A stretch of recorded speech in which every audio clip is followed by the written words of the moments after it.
trabalhei durante um período em consultório, atendendo. Que você era psicóloga. Que eu sou psicóloga, então eu Tem uma deixei meu emprego. Para alguém, você gosta mais de cuidar de alguns casos específicos? Como consultório, eu trabalhei um período. Aí, quando ele veio ser pastor um período, eu falei, então eu vou deixar e vou atuar na igreja. Passei a atuar, né, na área de aconselhamento. Então, eu atuo só na igreja hoje. Sim. Trabalho atendendo pessoas na igreja, né? Mas o lado da psicologia é muito importante. Sim, aí eu atuo com esse lado da psicologia. Exato. Aí eu faço o aconselhamento quando eu vejo que a pessoa realmente precisa de uma terapia. Eu tenho lá psicólogos, né? Um corpo de psicólogos que atendem na igreja e eu indico, né? Para várias áreas. Tem para criança, para adolescente, para casais. E também quando eu vejo que é uma pessoa que está numa crise, que precisa de uma terapia medicamentosa, aí nós temos um psiquiatra, a gente indica, porque precisa muitas vezes de um psiquiatra, de um atendimento, que é importante, né? Sim. Porque Jesus foi bem claro quando ele disse assim, os sãos não precisam de médicos, mas sim os doentes. Então isso é muito importante. E eu vejo assim que na época que nós fizemos psicologia, eu fiz junto com o Silas, a minha sogra já era psicóloga. Né? Então a gente viu o atendimento quando a gente ia em igrejas e viam pessoas assim que precisavam e havia assim um preconceito contra o psicólogo, né? Isso há 30, 40 anos atrás, que às vezes as pessoas espiritualizavam tudo, né? Não, Deus vai curar, eu creio que Deus cura, que Deus faz milagre, mas Deus usa os médicos também para curar, né? Então, quando nós nos tornamos psicólogos, aí a gente começou a dar palestras, a falar, muitos evangélicos foram fazer psicologia, eu achei isso muito bonito. Olha. Então, hoje, onde eu vou, Elisete, sabia que vocês incentivaram a gente a fazer psicologia? Hoje eu sou psicóloga, eu atendo. Eu falei, que bênção, porque a gente precisa, sabe, de pessoas nessa área da mente. Sim. Porque as doenças hoje são todas na mente. E como a gente precisa de terapeutas cristãos, de pessoas que possam atender, sabe, nessa área, para ser bênção. E aí eu atuei durante 20 anos e depois deixei, e hoje eu só atuo na igreja, sabe? Só ali com Silas atuando na igreja. Mas durante muito tempo eu não saía para falar, eu só falava na minha igreja. Dava palestra na igreja. Aí depois que meus filhos cresceram, casaram, aí eu já fiquei mais disponível, né? Porque enquanto o Silas viajava eu tinha que manter ali, né? Eu tinha que controlar, estar junto dele. E hoje eu tenho mais tempo para isso. Naquela época, o que era mais desafiador na maternidade? Era se dedicar em tempo integral? Era saber, né, que você estava formando um serzinho ali que dependia de você?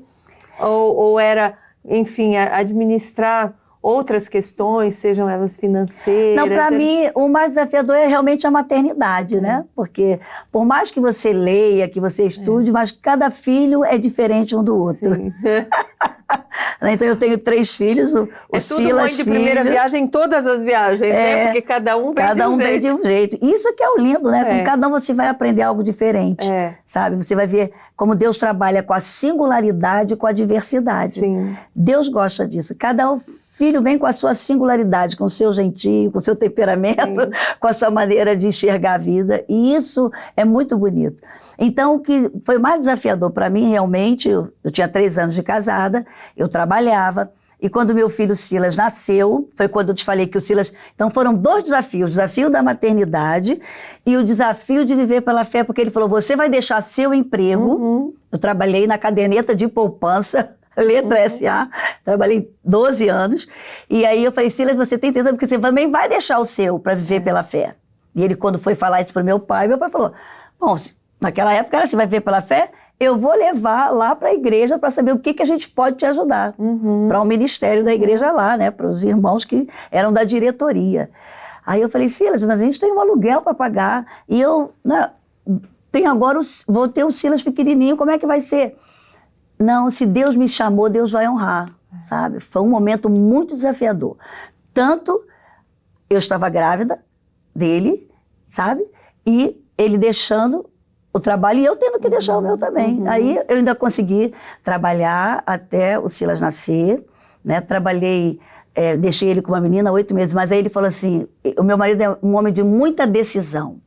E quando nós nos casamos, ele falou, quando nós nos casarmos, Elisete, você vai cuidar dos nossos filhos, vou cuidar junto com você. Você vai largar o seu trabalho. Eu já casei sabendo que eu não ia trabalhar o tempo todo, que você vai sair do seu trabalho. Eu falei, tudo bem. Aí, quando o Silas nasceu, eu ainda fiquei 8 meses, mas eu mesmo falei, não, quando eu chegava em casa, eu via a necessidade, eu falei, não, aí nem precisou ele falar, vai deixar, já pedi as contas, né? Aí o seu Henrique me mandou embora e ali eu não trabalhei mais fora. Mas olha que coisa interessante. Mas eu falei, eu vou ajudar o meu marido com alguns recursos. O que eu fiz? Eu fui trabalhar em casa pelo telefone. Eu fazia os anúncios da lista telefônica brasileira. O meu cunhado, minha irmã, dizia, você quer trabalhar em casa? Sim, eu estou com meu filho lá, posso ajudar financeiramente também. E eu ficava ligando para colocar anúncios na lista telefônica brasileira. Trabalhei 2 anos e Deus me abençoou, que eu era bem sucedida, né? Que eu era bem falante, conseguia colocar anúncios, né? Tinha um valor que eu dava para dar conta.